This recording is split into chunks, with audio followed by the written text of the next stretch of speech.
నమస్తే, welcome to reflection news. నేను శర్మ. ప్రేక్షకులారా, మోహన్ భగవత్ చాలా మోస్ట్ సీనియర్ నాయకుడు ఆర్ఎస్ఎస్.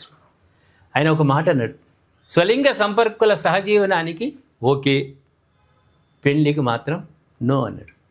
ఇది దీంట్లో ఏమైందంటే ఆయన మాటల్లో కొంత గమ్మత్తుగా ఉంది. స్వలింగ సంపర్కుల సహజీవనానికి చట్టబద్ధత కల్పించాలన్న ఆర్ఎస్ఎస్ చీఫ్, అయితే వారి వివాహాన్ని గుర్తించవద్దన్న మోహన్ భగవత్.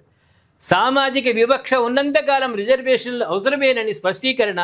సంఘ్లో మహిళల పాత్ర సమానమైనది, పరిపూరకమైనదని వ్యాఖ్య. ఇది నీకు ఏమంటుండంటే, కొందరు మన భారతదేశంలో కానీ ప్రపంచంలో కానీ కొందరు ఉంటారు. వివాహం అంటే ఏంది? ఒక పురుషుడు స్త్రీ చేసుకునేదే వివాహం. ఆ వివాహ తంతు ఆయా రాష్ట్రాల్లో ఆయా విధంగా ఉంటుంది. దానికి గుర్తింపు మ్యారేజ్ బ్యూరో వాళ్ళు రిజిస్టర్ వాళ్ళు సంబంధాలు చూస్తారు, రిజిస్ట్రేషన్ చేసేవాళ్ళు రిజిస్ట్రేషన్ చేస్తారు. వీళ్ళకి దంపతులకు ఏమైనా ప్రభుత్వం నుంచి కావాలంటే ఇంటర్ క్యాస్ట్ మ్యారేజ్లు చేసుకునేటువంటి వాళ్ళకు కూడా గవర్నమెంట్ కొన్ని బెనిఫిట్స్ ఇస్తుంది. అది స్త్రీ పురుషులు చేసుకునేటువంటి వివాహం. కొందరు అటు మహిళల్లో కానీ పురుషుల్లో కానీ వాళ్ళు పురుషుడు స్త్రీ వైపు పోడు. మరి భయమా? అదేదైనా వింత వ్యాధ చెప్పలేం మనం. పురుషుడే కలిసి జీవనం సాగిస్తారు. అవసరం అనుకుంటే అడాప్ట్గా ఎవరిని తెచ్చుకుంటారు. స్త్రీలు కూడా అంతే. స్త్రీలు కూడా పురుషుని వైపు పోరు. వారు స్త్రీలై కలిసి ఉంటారు. వాళ్ళు చేసుకున్నది వివాహం. పూలదండలు వేసుకున్నా, పుస్తలదాడు కట్టుకున్నా, కాళ్ళు దొక్కినా వాళ్ళది వివాహం కిందికి రాదు. అడేమనే వేసుకొని అది వివాహంగా గుర్తింపు ఉండదు. వివాహం అంటే ఒక స్త్రీ పురుషుడు చేసుకున్నదే వివాహము. స్వలింగ సంపర్కులకు వివాహంతో సంబంధం వాడు చేసుకుంటే చేసుకొని, కానీ ప్రభుత్వాలు కానీ వాటిని గుర్తించవు. అదేవిధంగా ఆర్ఎస్ఎస్లో మహిళలకు చాలా ప్రాధాన్యత ఉంది. వాళ్ళకి అసలు సపరేట్గా సపరేట్ బెంచ్ ఒకటి ఏర్పాటు చేసుకున్నాం. మహిళలు ఆర్ఎస్ఎస్లోకి రావచ్చు. వాళ్లకు ప్రాధాన్యం ఇస్తలేమన్న మాట విమర్శలు అవి తప్పు అని భగవత్ అంటున్నాడు. ఒకసారి మనం కొంచెం డీటెయిల్స్లోకి పోదాం.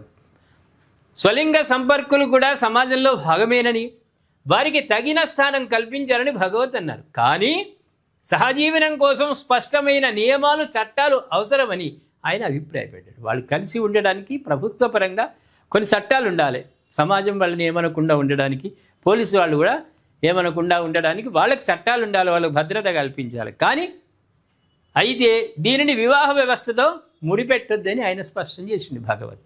వాస్తవాన్ని కూడా వివాహం అంటే స్త్రీ పురుషులదే వివాహం, వీళ్ళది కాదు. కలిసి జీవనం సాగిస్తున్నారు. అయినా సమాజం నుంచి వాళ్ళకు భద్రత కల్పించడానికి వాళ్ళకు అండగా కొన్ని చట్టాలు ఉండాలని భగవత్ అంటున్నాడు.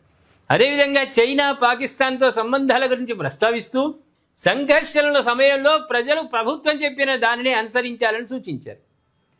మనకు పాకిస్తాన్ బద్ధశత్రువు. రేపు చైనా కూడా మనపై ఏమైనా చేయాలంటే యుద్ధం స్టార్ట్ అయితే ఇక్కడున్నటువంటి కొంతమంది రెండు నాలుకల ధోరణితో ఉంటారు. ఇటు భారత్ మాత అంటారు, అటు పాకిస్తాన్ జిందాబాద్. అటువంటి మాటలు రాకుండా ఈ దేశానికి అండగా ఉండాలి ప్రతివాడు కూడా. వాస్తవానికి పాకిస్తాన్కు మద్దతు ఇచ్చేవాళ్ళు ఎవరో ఉండని అవసరం లేదు. మూటాముల్లే మేమే వచ్చి మీకు సదిరి ఎయిర్పోర్ట్కి తీసుకుపోయి ఫ్లైట్ ఎక్కిస్తాం. పాకిస్తాన్ వైపు ఎవడైనా చూస్తే పాకిస్తాన్ జిందాబాద్ అంటే వాడిని పంపించుడే. ఇక్కడ ఎవరైనా ముస్లిం అయినా సరే, క్రైస్తవుడైనా సరే, హిందూ అయినా సరే, ఆపద సమయంలో, యుద్ధం సమయంలో కానీ అవసరం ఉన్నప్పుడు ఎప్పుడు కూడా అండగా ఉండాలి ప్రజలు. ఈ గడ్డ మీద పుట్టినోడు అందరూ భారతదేశానికి అండగా ఉండాలి. పాకిస్తాన్కి అండగా ఉంటే మాత్రం మనకు ఉండగలుగుతుంది. ఏమంటారు ప్రేక్షకులారు?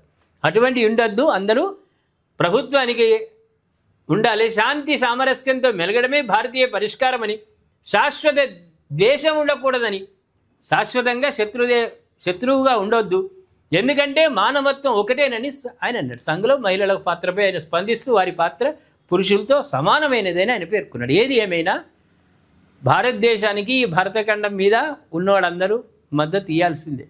మేము ఇయ్యము, దాయాది దేశానికి మద్దతు ఇస్తామంటే ఇక్కడి నుంచి తోక జాడించుడే. ఏమంటారు ప్రేక్షకుల? మరి సంఘు ఆర్ఎస్ఎస్ చీఫ్ మోహన్ భగవత్ చేసిన కామెంట్ల గురించి దయచేసి మీరు కామెంట్ రూపంలో తెలియజేయండి. సబ్స్క్రైబ్ చేసుకోండి, షేర్ చేయండి.